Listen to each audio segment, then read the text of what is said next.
Tout d'abord, je propose de revenir en 2020, de rafraîchir notre mémoire et de passer en revue, de manière concise, ce projet retentissant intitulé « Nourriture dans de l'époxy ». L'idée était de réaliser une composition vivante similaire, mais intégrée dans une table. Pour cela, nous avons découpé des anneaux, les avons peints et disposés sur le plateau de la table, puis nous les avons remplis de différentes épices, fruits secs et autres produits. Ensuite, nous avons enduit tous les éléments de résine, et le lendemain, lorsque la résine avait pris, nous avons coulé l'ensemble du volume avec de l'époxy. Après cela, nous avons fabriqué un piétement simple qui n'a pas non plus échappé à votre attention. À la fin, nous avons décidé de protéger le plateau de la table de cette manière controversée. Nous avons simplement posé une vitre de 8 mm d'épaisseur.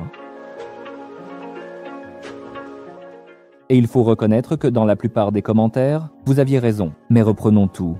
4 ans se sont écoulés. La table a été utilisée activement un certain temps. Ensuite, Andrei, notre opérateur, a déménagé et a amené la table à l'entrepôt. C'est ici que nous nous trouvons. Nous avons enlevé les vestiges du passé, dépoussiéré, puis transporté la table à l'atelier. Avant tout, il faut reconnaître que poser une vitre de cette façon n'est pas pratique. En effet, toutes sortes de choses s'y glissaient et y restaient longtemps. C'est pourquoi, en premier lieu, nous corrigeons cette erreur sans trop de scrupules, car le rebord ne nous sera plus utile. Nous avons soulevé puis retiré la vitre.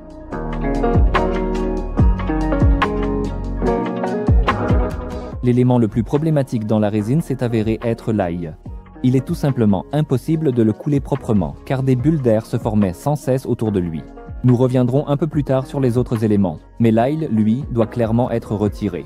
Pour commencer, à l'aide d'un rabot, nous enlevons le rebord, passage après passage, révélant ainsi le chêne clair naturel.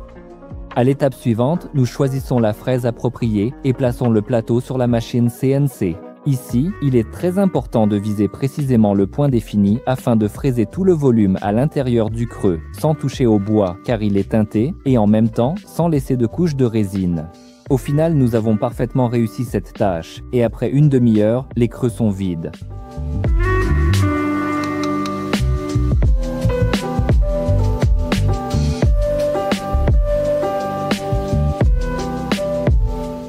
L'étape suivante consiste à utiliser une fraise de calibrage pour obtenir une surface parfaitement plane. Quelques passages et voilà. Ensuite, il ne reste qu'un peu de finition manuelle à l'aide d'une Dremel, suivie d'un ponçage.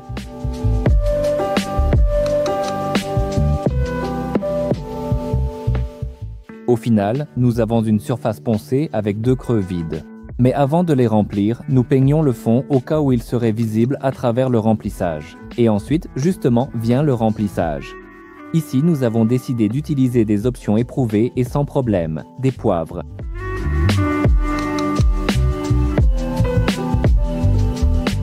L'étape suivante consiste à les apprêter.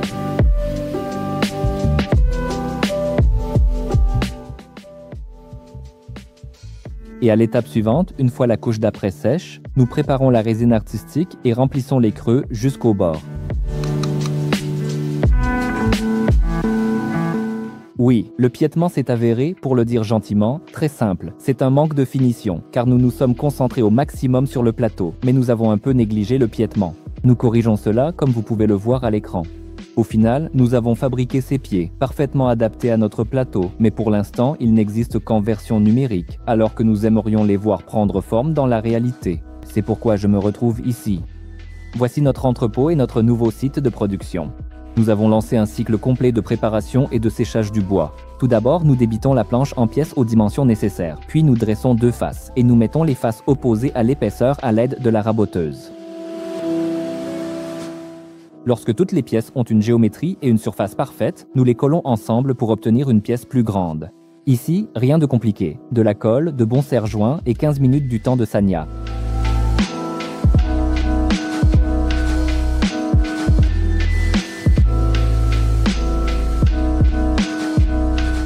Après quelques heures, lorsque la colle a séché, nous rectifions à nouveau la géométrie, car lors du collage, il se forme toujours de petites marches. Nous avons dressé les faces, passé à la raboteuse et tronçonné à la scie à onglet.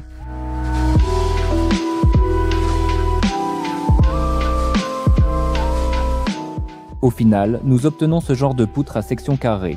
Mais le carré ne nous convient pas vraiment, car il faudrait enlever beaucoup de matière lors du fraisage.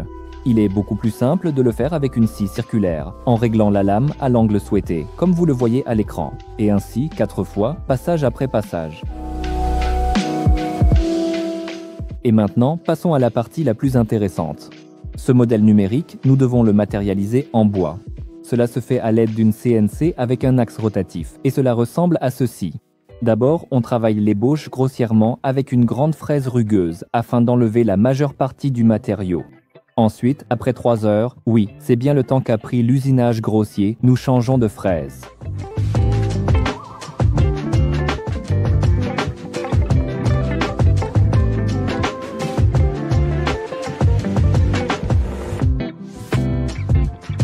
Nous avons choisi une fraise appropriée, l'avons installée et relançons le processus. En fait, pendant les 5 heures suivantes, la machine CNC, avec sa précision remarquable, fera exactement la même chose que pendant les 3 heures précédentes, mais cette fois-ci de manière beaucoup plus délicate et raffinée, avec un pas d'usinage considérablement plus fin et une attention accrue aux détails. Au final, après un total de 9 heures de travail acharné de la machine, nous obtenons cette pièce d'une beauté exceptionnelle, qu'il faudra encore peaufiner et travailler minutieusement à la main pendant 5 heures supplémentaires, afin d'atteindre la finition désirée. Et il nous en faut, soit dit en passant, 4 comme ça. Que voulez-vous, c'est le métier qui veut ça. Et comme vous pouvez le voir, après quelques jours, ce travail est terminé. Il ne reste plus que quelques finitions à faire. Tout d'abord, nous coupons les bases auxquelles la pièce était fixée. Et là, on voit clairement le volume de bois qui a été usiné, puisque, à l'origine, toute la pièce avait cette section. L'étape suivante consiste à faire une découpe pour relier toutes les jambes en une seule structure à l'aide des traverses. Ce sont des traverses qui seront installées dans ce trou, le mortaise. Au départ, à l'aide de la CNC, nous avons simplement marqué son emplacement. Et maintenant, nous faisons une découpe à la profondeur nécessaire.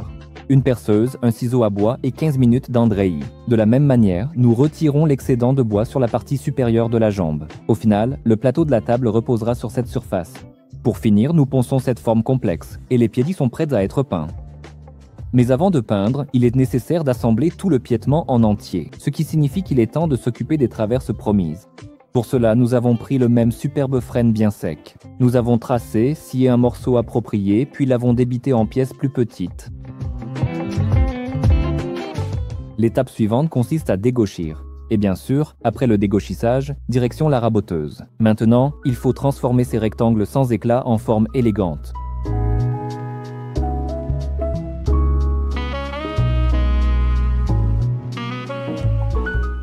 Pour cela, nous découpons un gabarit en contreplaqué à la découpeuse laser. Au final, nous devons obtenir exactement la même forme, mais en frêne. Ensuite, on applique le gabarit en contreplaqué sur la pièce en bois, on trace le contour et on découpe grossièrement à la scie sauteuse en laissant une marge. Puis, à l'aide d'une fraise à copier, on donne la forme souhaitée en s'appuyant sur le gabarit avec le roulement.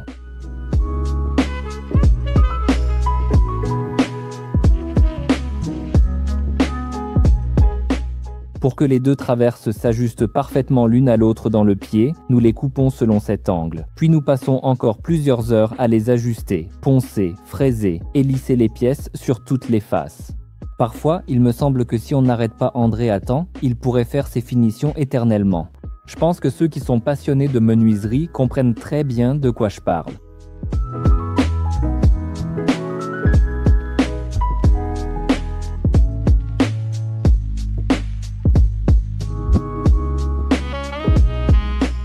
Bref, après une éternité, toutes les pièces sont enfin parfaites. Et enfin, l'assemblage. Du scotch, de la colle, Andrei, un maillet, des serre-joints. Au fait, ce sont des serre-joints de caisson géniaux. Nous les utilisons depuis déjà quelques années et nous en sommes toujours ravis. Mais pendant que la colle sèche, on s'occupe du plateau. Pour teinter le rebord en bois, on protège la partie transparente du plateau avec du scotch. L'étape suivante consiste à teinter manuellement le bois avec une teinture sur toutes les faces.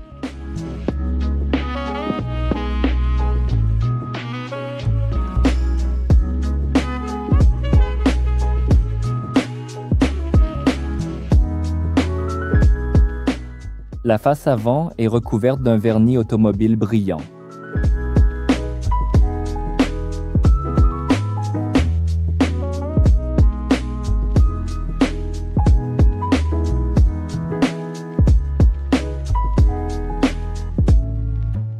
Le lendemain, une fois le vernis sec, on ajuste le plateau sur le piétement. Et c'est justement maintenant que l'on souffle, car nous sommes entièrement satisfaits des proportions. Il ne reste plus qu'à peindre les piétements et à profiter du résultat, ce à quoi nous nous sommes attelés. Au final, les piétements et les champs du plateau seront mat. Seule la partie avec l'époxy restera brillante afin de mettre en valeur et de révéler toute la beauté de la coulée.